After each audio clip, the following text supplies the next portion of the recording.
Egunon, reunificacionistas. El reunificacionismo, una palabra que puede que no exista, ¿no? Está inventada, alguien la ha usado, pero bueno, pues habrá que incorporarla al acervo colectivo como un elemento para la reunificación. En este caso hablemos de Puerto Rico, aunque hay otros reunificacionismos respecto a el ámbito cubano, por ejemplo, incluso Filipinas, incluso hay gente mucho más loca hablando de otros lugares. Para esto hay dos elementos a considerar. Uno, la historia, el elemento histórico, que es el fundamento y gasolina que nutre este ámbito del reunificacionismo, y otro, el ámbito cultural, político, del presente y del futuro. Hablemos de la historia. La historia establece normalmente la idea del proyecto de Estatuto de Autonomía de Cuba y Puerto Rico del año 1893, es decir, que había un proyecto de ley de descentralización política y administrativa de las llamadas colonias españolas de Cuba y Puerto Rico, y que bueno, se presentó en las Cortes, el ministro de Ultramar, que entonces era el liberal Antonio Maura, es decir, un proyecto respecto a una forma de autogobierno para esos territorios de Cuba y Puerto Rico. Es decir, que algo que estuvo encima de la mesa. Y ya también la Carta Autonómica de Puerto Rico de 1897, que también hubo una Carta Autonómica de Cuba en ese año 1897, el primer Estatuto de Autonomía en el Estado español para uno de sus territorios, para una provincia, como era la provincia de Ultramar de Puerto Rico, autorizaba la conformación de un gobierno autonómico. Se firmó mediante Real Decreto el 25 de noviembre del año 1897 y fue publicada el 28 de noviembre de 1897. Tuvo un desarrollo escaso porque bueno, entró en vigor el 10 de febrero de 1898, jurando el nuevo gobernador insular Manuel Macías Casado. Su primer presidente sería Francisco Mariano Quiñones, el líder de los autonomistas. Había una serie de ministros. Luis Muñoz Rivera se encargaba de Gracia y Justicia, Manuel Fernández Juncos de Hacienda, Manuel Rossi Calderón de Instrucción Pública, Juan Hernández López de Obras Públicas y Comunicaciones y José Severo Quiñones Caro de Agricultura, Comercio e Industria. En marzo-abril de 1898 se procedió a la elección de la Asamblea Legislativa con una mayoría de Unión Liberal Autonomista, dirigida por Muñoz Rivera, pero el estallido de la guerra hispano-estadounidense en abril provocó que las cámaras apenas pudieran reunirse y el gabinete no pudiera desarrollar sus funciones. El Parlamento, en cualquier caso, fue inaugurado el 17 de julio y entró en funciones al día siguiente, quedando interrumpido el día 25 por causa de la invasión estadounidense. Los invasores no llegaron a conquistar la isla antes del armisticio del 13 de agosto, habiendo tomado únicamente 23 de los 78 municipios constituyentes de aquel territorio de Puerto Rico. Vale, este es el asunto, que al final fueron incorporados a el Pacto Global, el Tratado de París y la cesión a los estadounidenses con toda la inmersión cultural que tuvieron, aparentemente fracasada porque siguen hablando castellano o más bien spanglish, pero todas esas circunstancias vienen a colación porque en los años 60, en el momento en el que se produce la segregación del territorio de la Guinea Ecuatorial, es decir, la Guinea Española, se produce el ámbito del Estado Libre Asociado para el territorio de Puerto Rico. Y hay que recordar el ámbito español en el ámbito de las mal llamadas colonias, por ejemplo, que en el ámbito de la República Dominicana, porque sí es cierto que hubo un movimiento para la reintegración de la colonia, mal llamada colonia independizada posteriormente de la República Dominicana, al ámbito español, que en el año 1861, aprovechando las vicisitudes del Imperio del Norte inmerso en la guerra civil estadounidense, se dio la oportunidad aceptada por las partes de volver a ser parte del territorio hispano. tal como establecía la Constitución de Cádiz de 1812, que fue violentada y violada por la maniobra inconstitucional del señor Simón Bolívar o del señor San Martín y otros libertadores de la gran patria hispanoamericana. Pues así tenemos esas vicisitudes y circunstancias en las que España se volvió a meter en el fregado de América con la reincorporación de un territorio, es cierto, pero cuando se produjo la derrota en Appomattox, la cesión definitiva de la cuchara por parte del sur, pues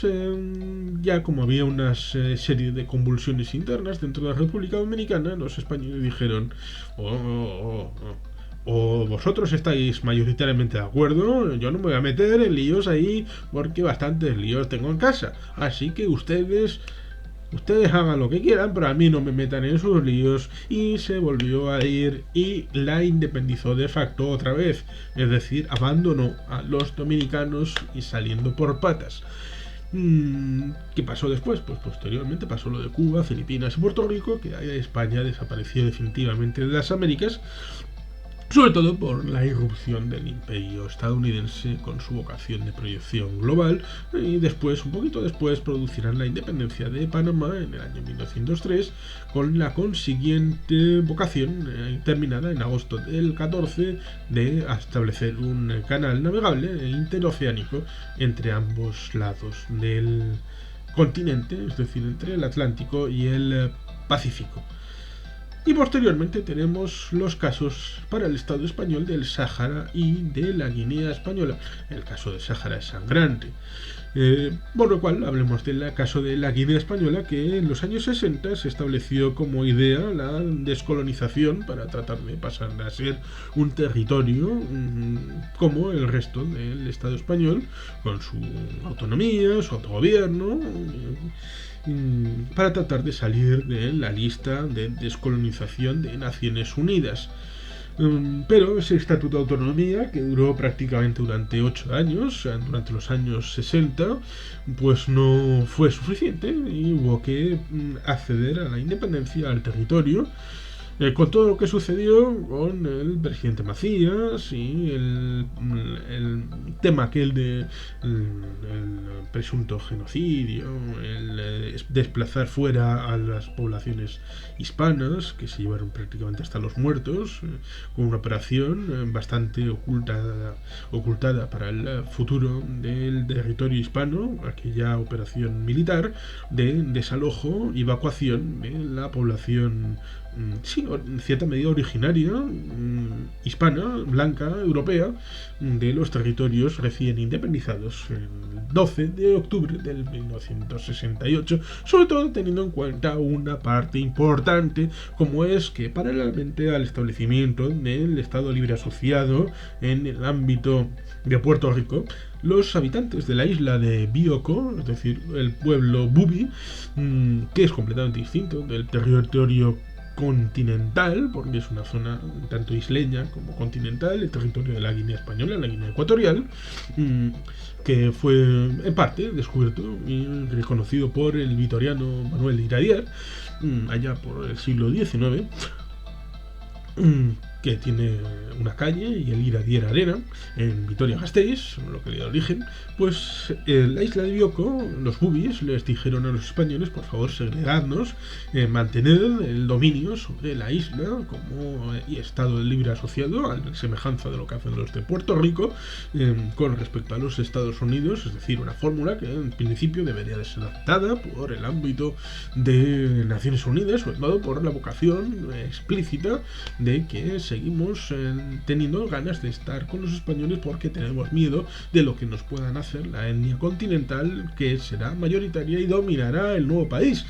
Los españoles dijeron: no, aquí damos la finca en bloque, solamente en bloque,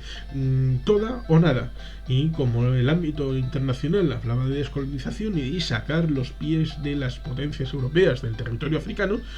pues fue que nada. Y ahí fue don Manuel Fraga Iribarne, el 12 de octubre del 68, con su uniforme blanco falangista, para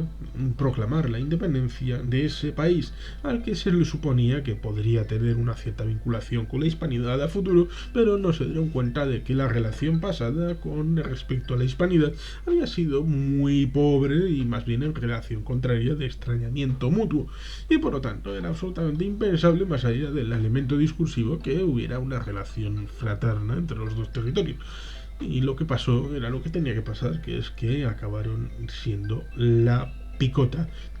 del nuevo régimen y hubo un intento de genocidio con los bubis, cosa que ha continuado en el tiempo esta obcecación de represión con respecto a esta etnia por parte del poder central de Guinea Ecuatorial.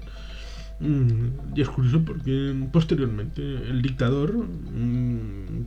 se adquirió incluso una guardia marroquí, dado que España ni siquiera fue capaz de mantener los lazos para que tuviera una guardia española de corps respecto al ámbito presidencial. Es decir, hay un extrañamiento en el que parece que Francia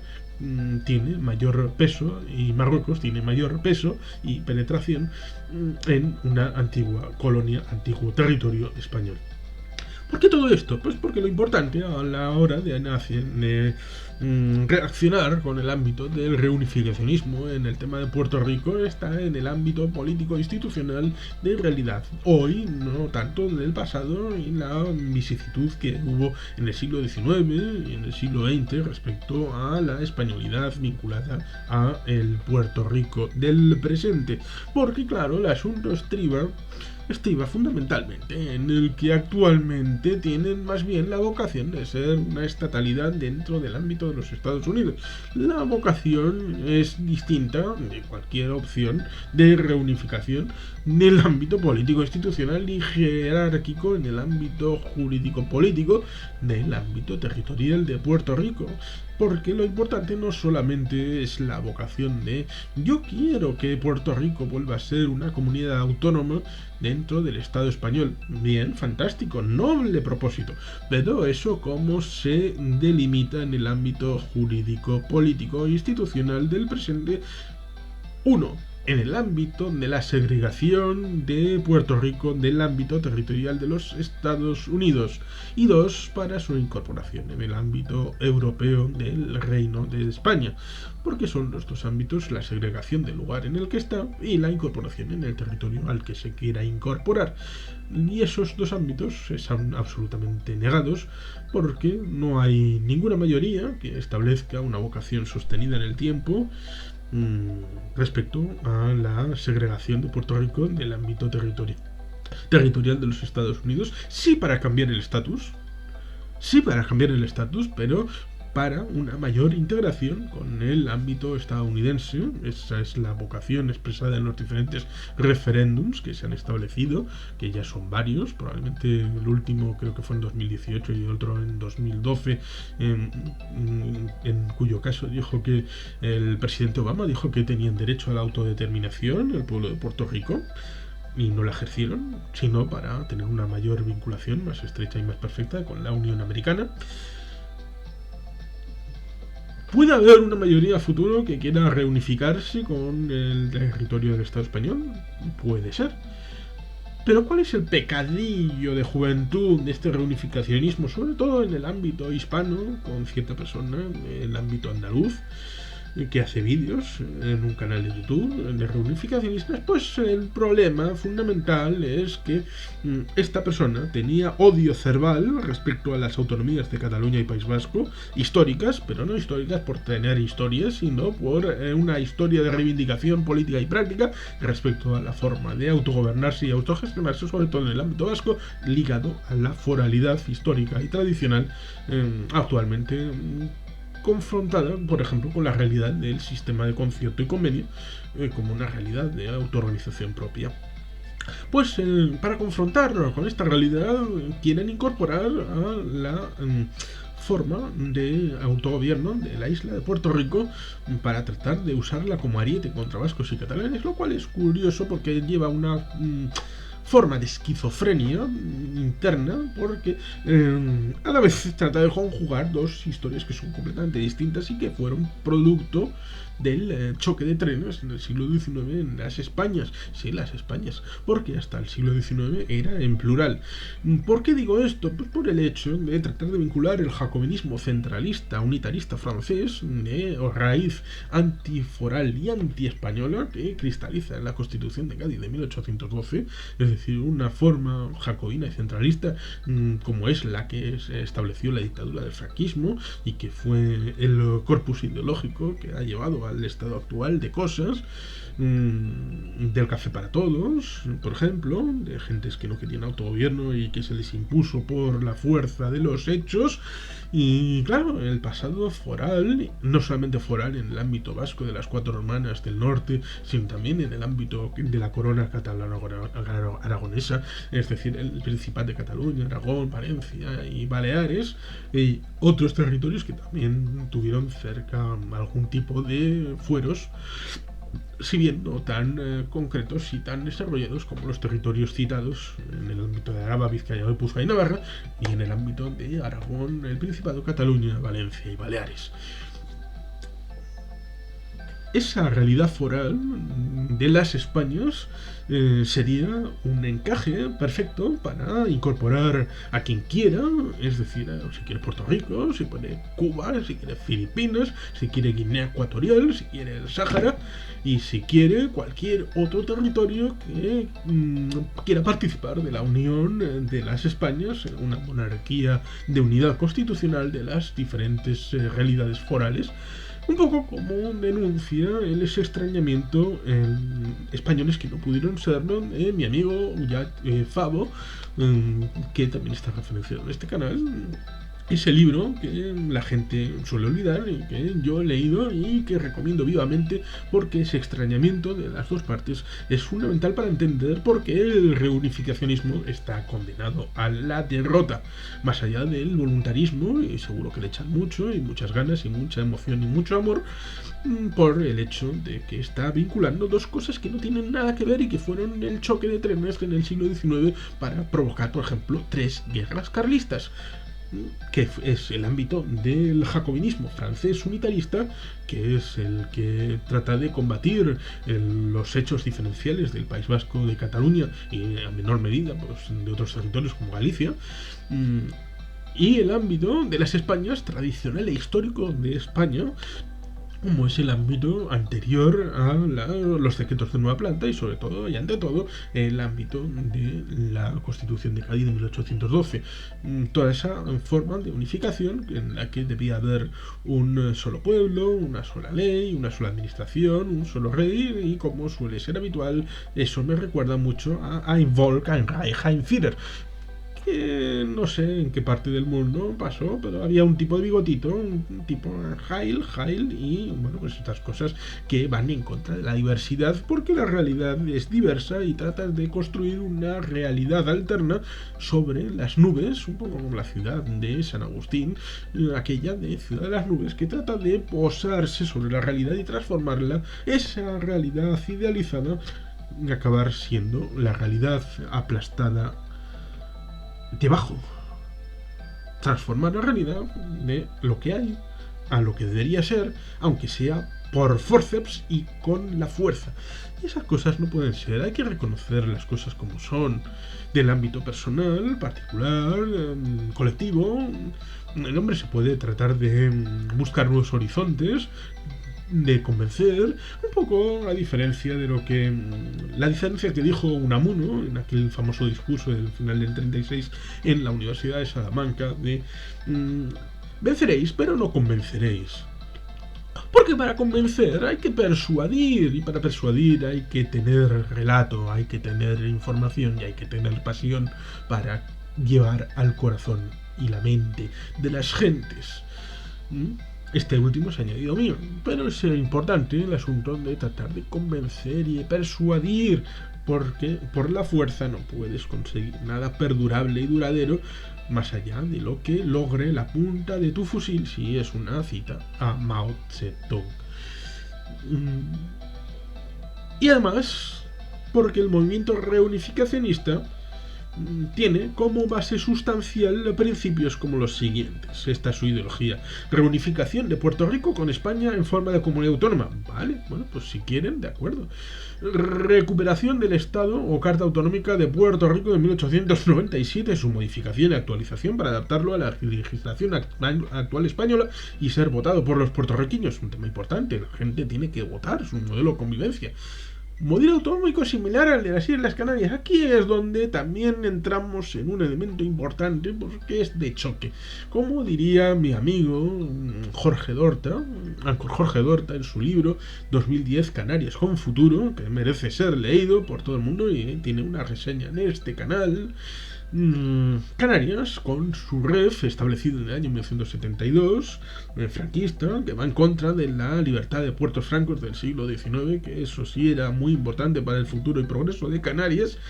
Canarias es una colonia interior del territorio español y por lo tanto es un ámbito en el que no puede ni debe establecerse una forma de futuro para una Puerto Rico española si es que deciden en un momento dado hacer ese camino. ¿Por qué no? Pues porque, como digo, sería salir de Guatemala a ir a Guatepeor, salir de la sartén para caer en el fondo de la olla. Canarias hoy día no tiene futuro dentro de España. Por eso necesitan cambios. Y por eso, a diferencia de los estatutos de vascos y catalanes, dejando de lado el ámbito territorial de ser una comunidad autónoma insular, ¿por qué ponen Canarias y no Baleares, por ejemplo? ¿Por qué? Si en Baleares también son un territorio insular, igualmente español, pero ponen Canarias como ejemplo. Pues es un elemento de choque que tiene vinculación con el resto, en el siguiente punto, que es integración como región periférica de la Unión Europea, aunque también puede ser país y territorio de ultramar, cosa que debería de ser Canarias y que no lo fue por la ocasión paralela de los gobiernos español y canario, cosa que en cierta medida llevó a una amenaza de toma de consideración del artículo 155 en el año 1989, que se desarrolla en parte en dos fases y solamente fue necesaria la implementación de la primera fase y ya hubo una vía de acuerdo. Es decir, que hay la posibilidad respecto a la integración en la Unión Europea, puede ser también un motivo de fricción ya comprobado en el tema de Canarias. Y luego hay otras cosas como que si la ciudadanía nacionalidad española para todos los nacidos en Puerto Rico, vínculos culturales e históricos en Puerto Rico con otras comunidades hermanas como Canarias, Andalucía, Extremadura y Galicia, recuperación de la historia y presencia de España en Puerto Rico y de los puertorriqueños españoles. Todos estos elementos, como digo, son base de dos circunstancias muy distintas y diferentes. Por un lado, el ámbito cultural histórico que puede hacerse incluso sin la relación histórica en el presente y en el futuro, es decir, sin la conversión del territorio a una realidad de comunidad autónoma española, puede hacerse y debe hacerse, si quieren, en el ámbito de la memoria histórica, en todos los territorios de las Españas, no solo Puerto Rico, sino también en Texas, en Montana, en Florida, en Argentina, en Nicaragua, en Colombia, en Venezuela, en Bolivia y en California. Son cosas que la población, su origen ancestral en parte está entroncado con la realidad de las Españas. Pero por el otro lado, en el ámbito político institucional, no veo ninguna mayoría que sustente y apoye ni tampoco la vía para la segregación del territorio de Puerto Rico respecto a los Estados Unidos y tampoco la integración en el ámbito español ni de la Unión Europea y mucho menos desde la óptica de ser confrontación de vamos a traernos a Puerto Rico para confrontar con el ámbito de los países vasco y catalán, porque deriva, como digo, de una cierta esquizofrenia de choque de trenes, de esa circunstancia que llevó al siglo XIX español tan olvidado y tan fundamental para la España de hoy, como es el ámbito de, por un lado, el centralismo jacobinismo francés, anti-español y antiforal, y por el otro, el ámbito de las Españas de reivindicación de la foralidad intrínseca del autogobierno de los territorios de las Españas y la forma de cohesionar un territorio disperso, ambos lados del Atlántico, como una proyección de lo que era España fuera de España, y por lo tanto no se puede hablar de estricto sentido de colonias en América más que por el lado neerlandés, francés, británico, y no tanto por las Españas, que eran, como digo, tenían parecida forma de autogobierno en la península como en las Américas, y por lo tanto esa proyección, que siquiera ligada a la leyenda negra o otros fenómenos histórico-políticos, pues es absolutamente aberrante y no tiene mucho sentido. Eso es absolutamente verdad, pero desde el ámbito político, como digo, para el presente y el futuro hay esa dualidad que es la base del reunificacionismo y que lastra las proyecciones de futuro más allá de esas dificultades que he citado respecto a la salida de un país y la integración en el otro, para antes la conformación de una mayoría que apueste por esta vía del futuro para Puerto Rico o para Filipinas o para Cuba o para el territorio que digan, Sáhara o Guinea Ecuatorial. Por lo tanto, les auguro que más allá del ruido que puedan hacer en redes sociales, los vídeos de YouTube, los discursos encendidos que puedan establecerse, no irá más allá el asunto. No va a haber futuro para una Puerto Rico española por todas estas circunstancias que he señalado. Pueden seguir encendido las masas, es decir, a las gentes, con más éxito en España que en Puerto Rico, esto es más que evidente. Podrán seguir hablando y dándole a la lengua de madera y siendo más guapos y apoyados por su comunidad. Fantástico, y seguro que pasan buenos ratos y yo les veré en algunos momentos. Pero más allá de eso, habrá poco más. Y si quieren rebatirme, demuéstrenmelo con pruebas. Y sin más, es que ricasco, agur orobat, beti helpean.